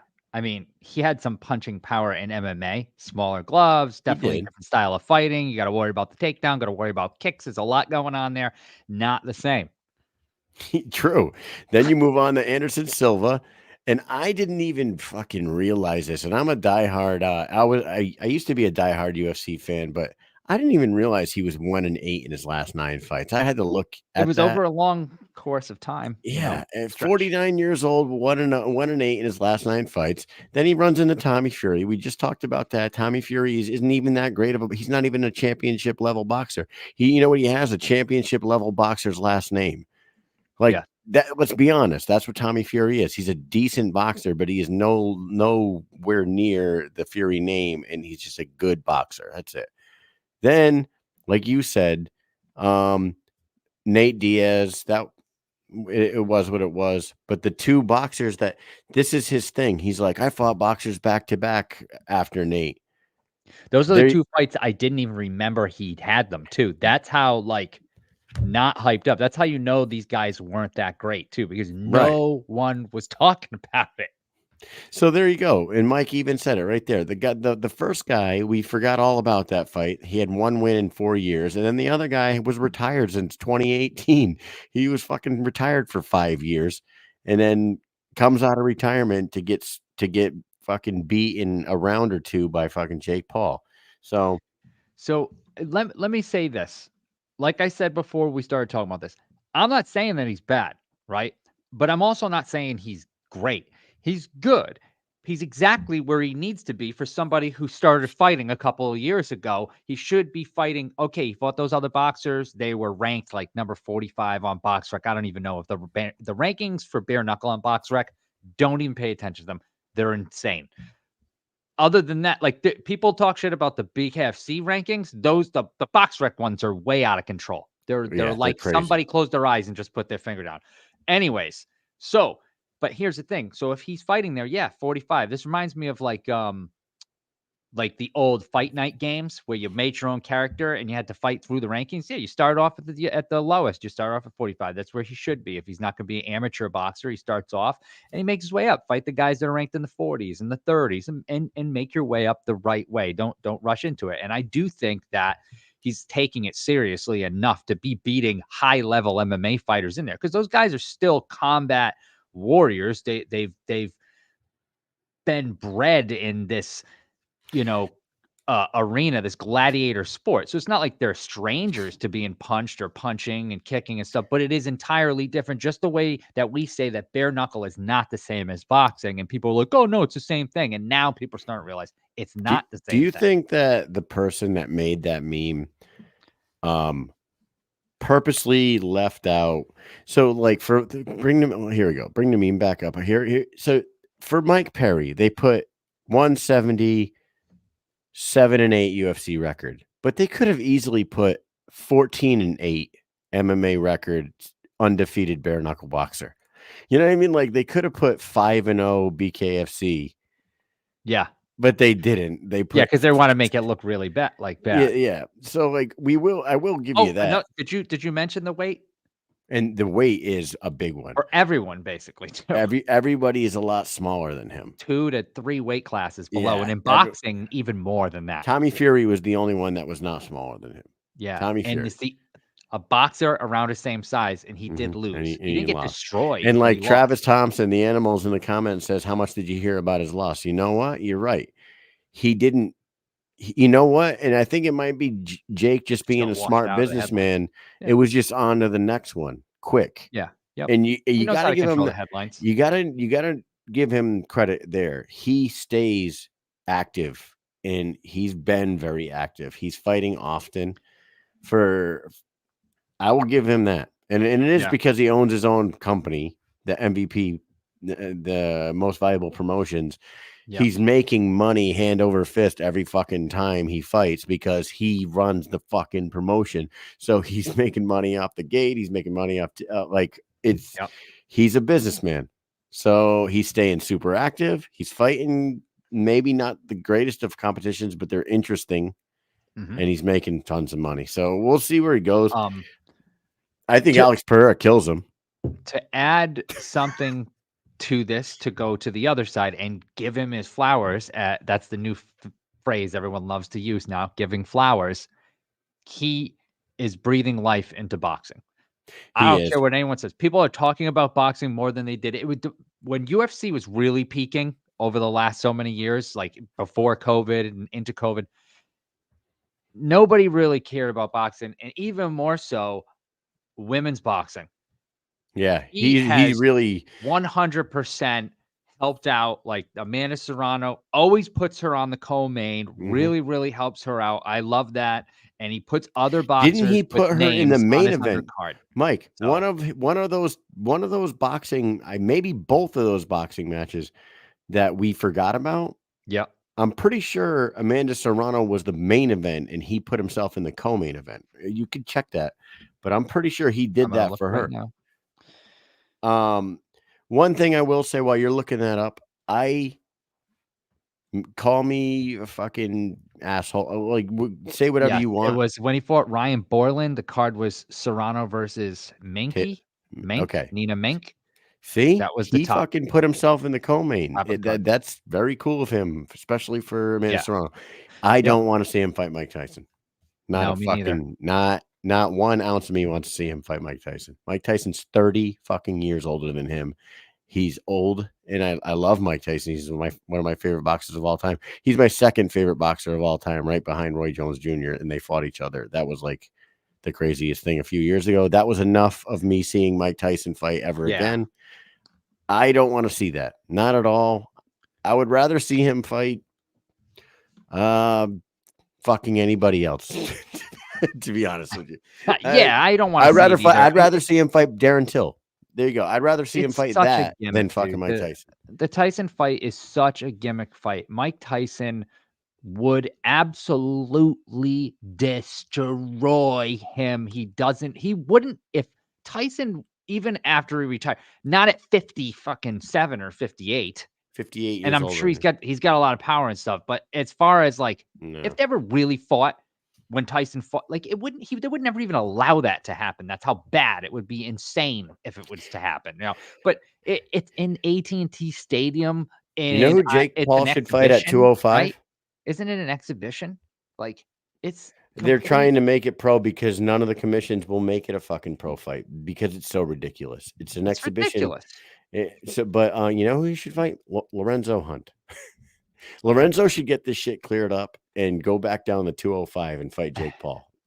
He would never fight Lorenzo Hunt. I want to see him fight fight actual boxers, and I don't even care if they are shitty boxers, not great. I want to see him work. Well, Julio Cesar Chavez. That would be nice. Did you see that? Julio Cesar Chavez Jr. Yeah. Who is 38 years old himself, but he's still active. And he fought Anderson Silva. He lost against him, right? He lost to Anderson Silva, but he who did he fight? He just beat Uriah Hall. He beat Uriah Hall the other night. Mm-hmm. He said, "Win one more fight, and I'll fight you." And he has the WBA. He has a title. I don't know. He has one of the fucking titles. One of the 18,000 fucking boxing titles out there. Julio Cesar Chavez Jr. has one, and he said, "Win one more fight, and I'll let you fight me for this belt." So maybe he gets himself a title shot soon. Let's move on to the next thing. What do we got? So what we're going to continue, we're going to go to the other side, and we're going to talk about the dirty boxing and what that's all about, because we were very confused. I know even after we got off the air yesterday, we were talking back and forth, and Kyle's like, "Hey man, I gotta go to the bathroom." I think that's what you said. Yeah, so let's talk about this tomorrow. This is the rules of the promotion. It's very confusing to me in a way. Let me see if all the questions come back to mind. Mike Perry shows off his rules of the new promotion, Dirty Boxing Championship, 5-ounce gloves. Glove boxing, elbows allowed, ground and pound allowed, but fighters can only stand on both feet while doing ground and pound. 18-foot ring, 3x3 minute rounds. This is where it gets weird. 3x3 minute rounds. So 3 3-minute rounds, or championship fight, 5 3-minute rounds. Hoping to do first event in September via Platinum Mike Perry. Here's the question. Mm-hmm. There's a lot of questions. There must not be. If you how do you win? How do you win? It has to be a knockout or a TKO. There's no other way. You can't count. If you can ground and pound, when do you count? So can somebody falls no count? Like 1, 2, and then you come out and just punch him in the face? There can't be a count. If you can ground and pound, I don't. Do you tell the ref, okay, now you can count. I'm gonna walk away. Oh wait, I changed my mind. Here I come with the ground and pound.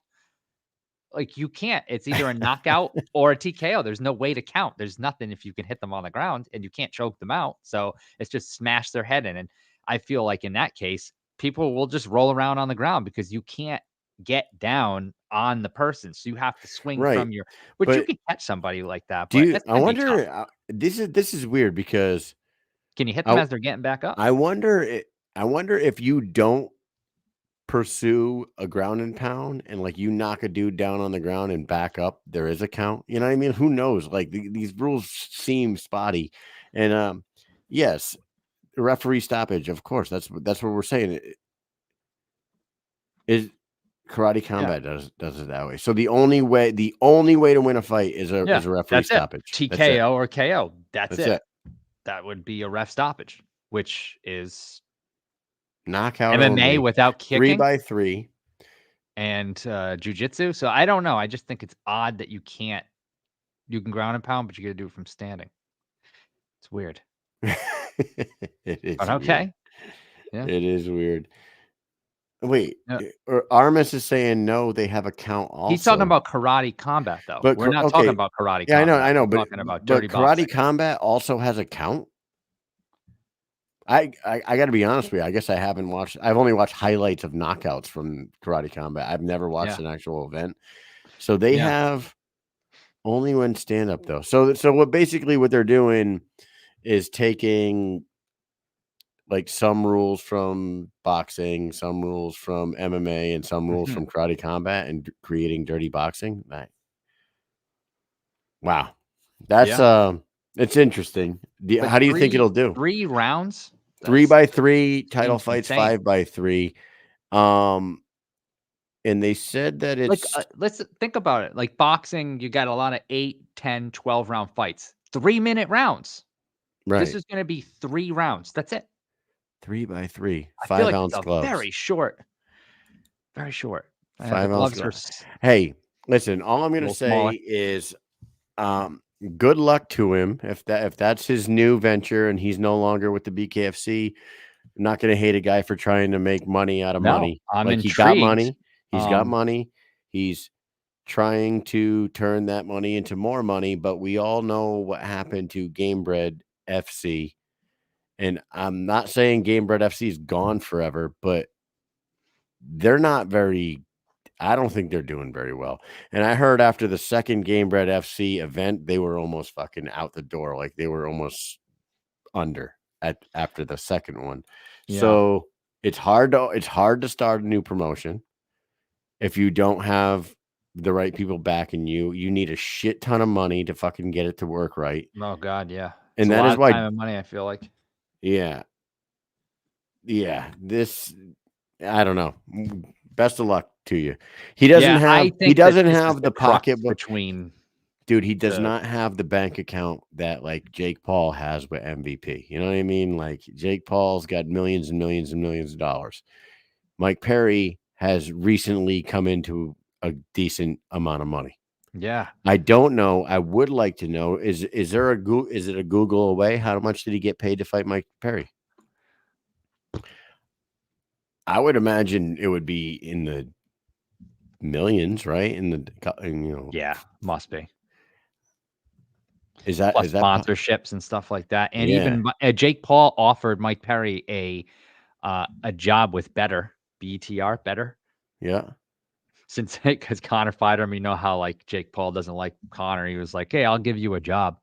Jason says 3 million possibly.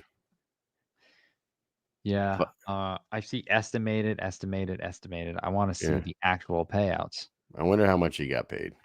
That'd be like if he had a $20 million paycheck that night, that I don't see why he would ever come back. Like, and I'm not just being an asshole. Like if he got fucking 10, 15, $20 million, why would he ever come back to bare knuckle? Just fucking take your money and like, I don't know. That's just me though. I'm not a fighter. Like I know that he came from a tough childhood. He grew up without money. He has now come into enough money to live pretty comfortable for the rest of his life, probably with a beautiful wife and nice and with a beautiful wife and kids, nice house. Yep. Do your fucking thing, dude.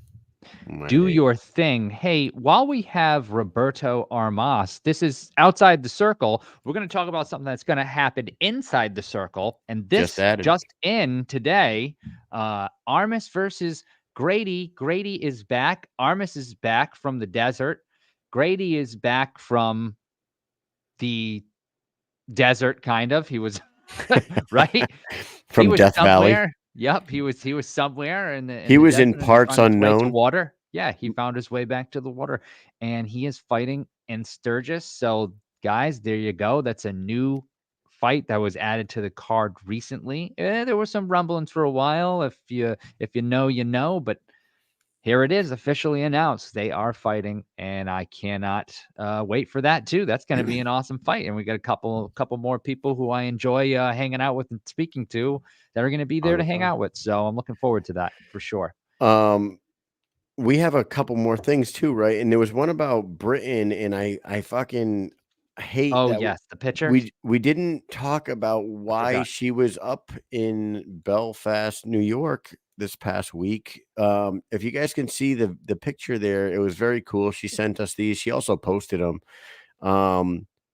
I don't know whose van that was. Mike says I know who it is, but Yeah. maybe if I seen him, I would recognize him. But there's a guy up Tell you there. who it is in a They second. did the Hall of Fame inductions for the Bare Knuckle Hall of Fame up at Belfast, New York.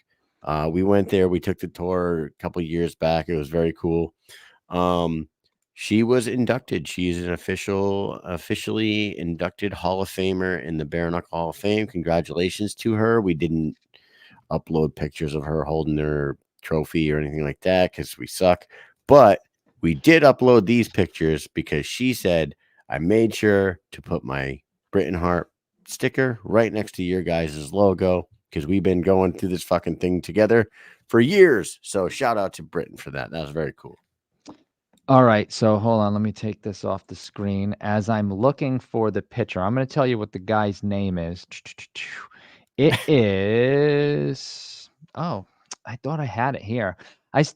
So she tagged him in one of the pictures, and he's been to a bunch of events. He's a big. Oh, Jeff Moore. That's his name. Jeff Moore. Shout out to Jeff Moore for having Yeah, our if you sticker on his saw van. him, you would know who he was, Kyle. I will show you later. He is a big fan of the sport. Hold on a second. Let me just save this real quick, and I will upload it to the screen so we can all see it. Here you go. He is a big fan. He's been in we've run into him in multiple places, and Orlando is one of them, I believe, that we ran into him at. So this guy's all over the place. He is all over the place. Here we go. I'm uploading it right now. Well, while you're uploading that, Monica, Britain's mom, says and this is what we're saying. I wish we had a picture of it. We'll give her props when we see her out in Sturgis. Oh, that's that's who I thought you were talking about, actually. Yep, Jeff Moore, big fan of bare knuckle fighting and us. Very and cool. Yeah, I think that he got the sticker from us in Orlando. I'm pretty sure that we gave that Fucking to him awesome. because you see the color of the sticker. Yeah. Those were the Miami style, and I remember him being there. It just so happened to be the same colors that were on Britain's sticker that she was putting on there too. I So know that's really good. it was funny. Nice. Do we have anything else for outside the circle? Yes, we do. All right. So here's something going on. We spoke about it today. Ty Emery versus Charisse Sagala, 728. Everybody better be tuned in because Ryzen is happening. You know who else is on this card? I don't have a picture. John Dodson. John Dodson. And also, so Ty Emery versus Charisse Sagala. John Dodson's on the card. He's also fighting. His title is not up for grabs. And then Manny Pacquiao is also fighting in the main event. So that's pretty crazy, right? Do we know how to watch this? Is it pay-per-view? Is it going to be on the BKFC app because they're partners now? I don't think so. No, I wish it would be. I don't think that Ryzen will be on it. They probably have. I mean, they might have those fights on there because how did they handle the last fight that they had for BKFC had their very first fight between these two gentlemen right here.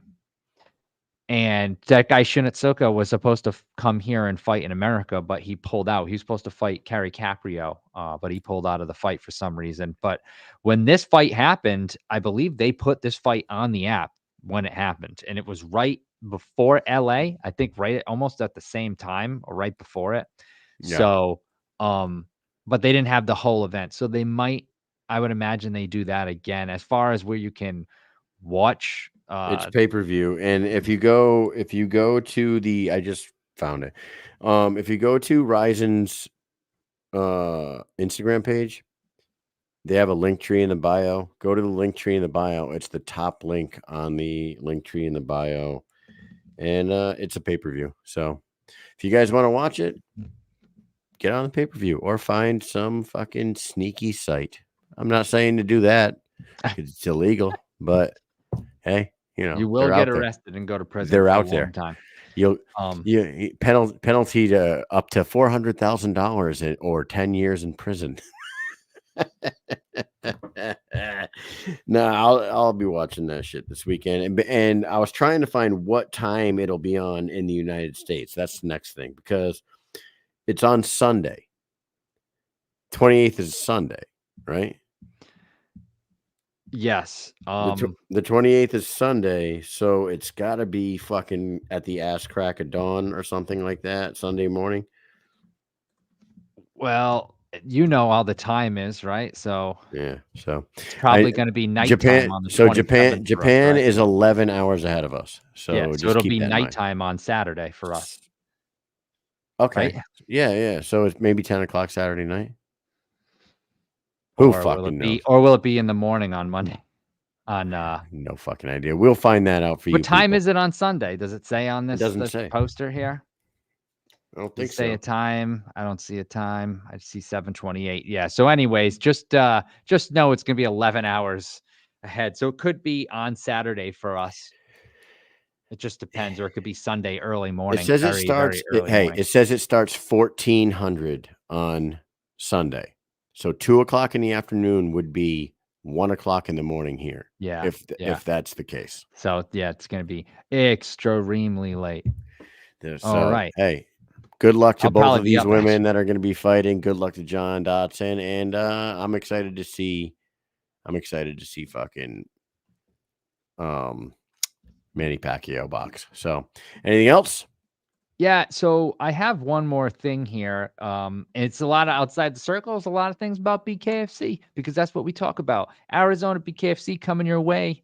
David Feldman posted this yesterday, not 4 hours ago, but yeah, hey, yesterday. Look, another damn state, another Maybe state. Phoenix. Are we going to Phoenix? Yeah, in front of all the Phoenicians. Did you know All that people from Phoenix are Phoenician? Yeah, I know that. I know the comedy bit that's from too. I'm not gonna. Phoenix have Phoenicians. Hey, shut up. I'm not Yeah. gonna say the right. Can't That's a do Louis it. C.K. bit. Context. That is a Louis C.K. bit, and it is fucking hilarious. And it's called Bad Words or something like that. But anyways, yeah, that's fucking awesome, dude. Another state. We're still waiting for Texas. We're still waiting for a few. We're still waiting for Vegas, but Arizona, I could see us taking a trip to fucking Phoenix and hanging out with the Cali boys because I bet you those guys would make the trek out to Arizona to hang out. Shout out, let's go, boy. Don't you think so? Yeah. I mean, why the hell not? Get in your damn car and start driving. Actually, you should get in your car and start driving at Sturgis right now, man. Shout out, let's go, boy. Shout out, let's go, boy. That's what I'm talking about. Second level, Mike. I don't know why I put that out. We have a couple of fighters in the comments. Travis Thompson, Roberto Armas, they want to come on. Gentlemen, how about Wednesday? How about next Wednesday? Come on next Wednesday because we won't be doing a show on Thursday, but we will be doing a show on Wednesday because we will be going to Sturgis on Friday morning. So let's set that up. Book it. Yeah. We're putting let's book that. We're putting you guys in the schedule right now for next Wednesday. And with that said, that was Outside the Circle. Thank you so much to Britain Hart and Elvin Brito, two of our favorite people that we ever have on here. Like, I don't even know how many damn times the two of them have been on this show. It's fucking amazing. And they both seem dialed in. Very much so. And they're both main eventing their upcoming event. So shout out to them. Thank you for coming on. Shout out, Let's Go Boy. One last time, make sure you hit up our sponsors. Let's go, boy. Shout out, Let's Go. I love that shit. That's my favorite. It is good. There it is. Make sure you get over to buckedup.com. Use promo code Mike and Mish 20. Buy yourself some supplements. Buy yourself some gear. Buy yourself some fucking energy drinks. And thank us later because they're great products and they work. Mike and Mish 20 is the promo code, 20% off. Get over to Dynamic Life. Go over to their Instagram page. That's the easiest way. Go to LIV Dynamic on Instagram. Hit the link in the bio. You could become a patient in just under 20 seconds. Just 20 seconds. Are you kidding me? And, get your weight loss in check, get your sexual health up, and stop fucking aging, dude. And then get over to the Rasha at Rasha Revolution on Instagram, therasha.com is their website. And get with that cognitive consciousness. Is that what it is? Is that what it is? We got to get better at that. We're going to see. I'm hoping that they will be there in Sturgis. I really think they should have like a kiosk, so people can try it there. That would be how perfect. There's so many people there. But anyways, we got to get a little interview talk and get some clips and stuff for the show. So we're going to have a great time, a great grand old time. Everybody, thank you so much for tuning in. Don't forget to hit that like button and share it. Share the sport of BKFC and bare knuckle with your friends. Everybody should be watching this. It's a travesty if they're not. It's a Kyle. It's a travesty. It's a travesty. Travis Thompson. It's a travesty. All right, man. That's all we got for tonight. Thank you guys so much. We'll see you next Wednesday. Peace.